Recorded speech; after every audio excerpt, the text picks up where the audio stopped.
izin memperkenalkan diri. Nama saya Nyomandia Rahma Putri dari kelas 12 IPA 3. Saya akan mempresentasikan proyek fisika saya tentang energi ikat inti. Sebelum ke inti materi, saya akan menjelaskan tentang perencanaan dan pelaksanaan saya. Pada awalnya saya akan memahami materi terlebih dahulu. Nah, pada saat ini saya kesulitan untuk memahami materi. Karena sangat sulit memahami materi, saya meminta bantuan dari teman-teman saya. Setelah dari bantuan dari teman-teman saya membaca dan menonton video kembali secara pelan-pelan dan akhirnya saya paham. Nah, yang kedua yaitu menyiapkan alat dan bahan. Pada saat ini juga saya sangat kesulitan untuk menyiapkan alat dan bahannya karena di daerah saya sedang diadakan lockdown. Yang ketiga, mencari ide atau referensi seperti apa proyek yang akan saya buat, seperti apa gambarannya proyek yang akan saya buat. Nah, yang keempat yaitu menyusun langkah-langkah proyek. Awal pertama saya akan mengerjakan apa terlebih dahulu, kedua apa, ketiga apa, dan sampai akhir. Dan rencana saya setelah proyek saya jadi, saya akan melaksanakan evaluasi pada proyek saya. Nah, itu adalah pelaksanaan dari saya. Nah, untuk pelaksanaannya, saya mulai pada hari Selasa 9 Februari 2021. Saya memahami materi dari saya mencari di internet referensi materi dari ikat inti, terus menonton video-video di YouTube dan menanyakan kepada teman-teman. Akhirnya saya perlahan-lahan saya paham. Nah, untuk hari Rabu 10 Februari 2021 saya menyiapkan alat dan bahan. Nah, untuk alat dan bahannya ini saya mengambil dari sisa yang ada di sekitaran rumah saya aja karena tidak bisa keluar rumah. Yaitu alat dan bahannya ada karton, pensil warna, spidol, styrofoam, kawat, plastisin, kardus, kapas, gunting, lem, dan double tip. Hari Kamis 11 Februari 2021 saya memulai proyek dengan menyiapkan styrofoamnya dulu, kardusnya dulu.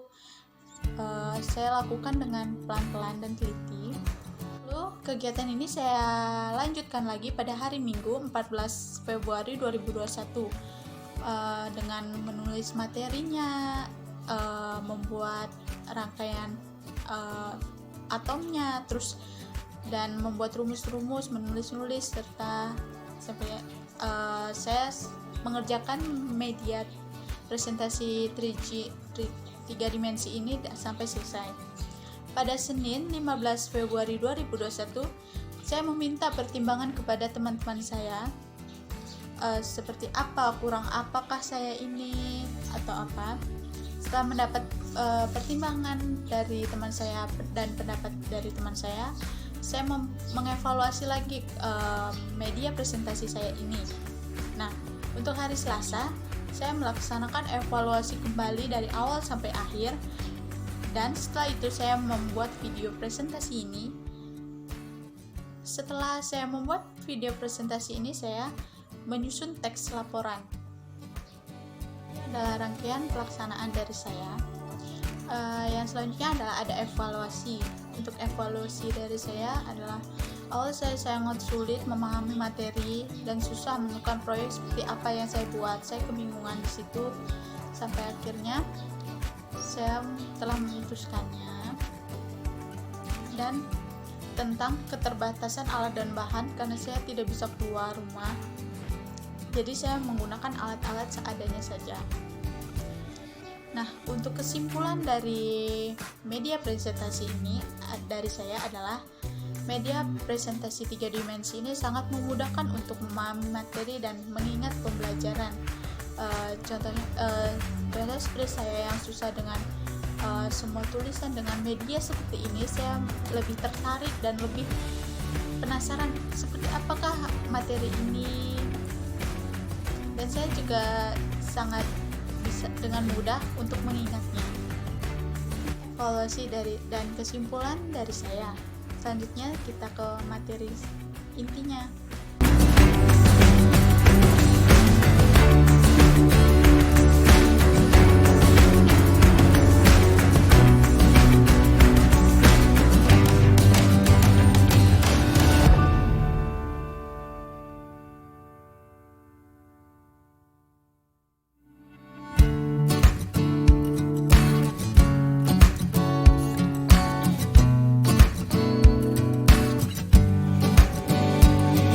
Materi energi tingkat inti. Nah, pertama tuh di sini ada seperti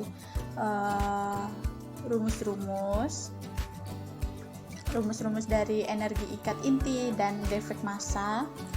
Di sini ada alfa beta itu. Ini adalah atom atau alat yang bisa saya buat seperti ini karena keterbatasan alat dan bahan. Di sini ada penjelasan dari inti atom tersebut. Tiga dimensi yang saya buat sangat sederhana karena keterbatasan alat dan bahan. Ini ada penemunya yaitu Rutherford. Ini ada media lainnya. Energi ikat inti ini adalah berasal dari penyusutan massa inti sehingga inti atom menjadi stabil. Adapun rumus dari energi ikat inti ini yaitu dia sama dengan delta M dikali 931 MeV. Itu satuan untuk MeV-nya. Nah, kalau untuk joule-nya delta M dikali C pangkat 2. Defek massa rumusnya itu adalah delta M sama dengan massa proton ditambah massa neutron dikurangi massa inti atom. Sebelumnya, defek massa adalah selisih dari massa penyusun inti dan massa inti. Itu kurang dari 83, maka inti atom tidak stabil. Dia akan memancarkan partikel radioaktif. Nah, untuk radioaktif ini, helium, inti helium, neutron, dan sinar gamma alfa, beta, sinar gamma. Nah, untuk inti helium, inti yang dipancarkan tidak stabil. Nah, daya ionisasi paling besar itu adalah untuk alfa, beta, dan sinar gamma. Untuk daya tembus yang paling rendah adalah dari alfa, beta ke sinar gamma.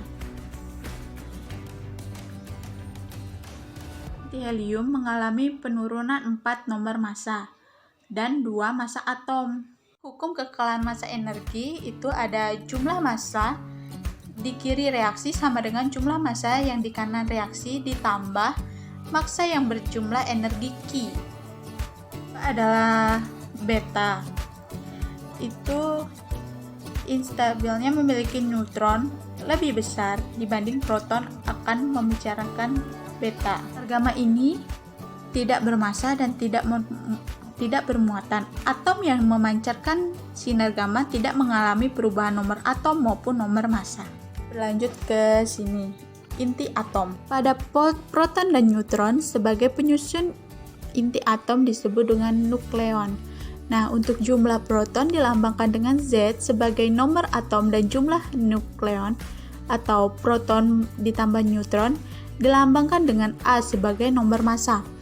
Untuk unsur dengan nomor massa dan nomor atom tentu disebut dengan nukleon. Nomor atomnya itu X, berarti A itu nomor massa, yang Z itu nomor atom. Nah, untuk nomor massa itu sama dengan proton ditambah neutron. Untuk barang atom yang di sini, elektron itu dilambangkan dengan plastisin yang hijau. Lalu yang merah itu adalah proton, yang kuning itu adalah neutron. Teori ini dari Rutherford, yaitu seorang ahli fisika kelahiran Selandia Baru. Rutherford ini membuat model atom seperti tatanan tata surya. inti atom stabil karena inti atomnya stabil dikarenakan dengan inti terjadi gaya elektromagnetik tolak-menolak antar proton dan gaya ikat inti. Itu saja hasil yang bisa saya sampaikan. Mohon maaf bila ada kesalahan.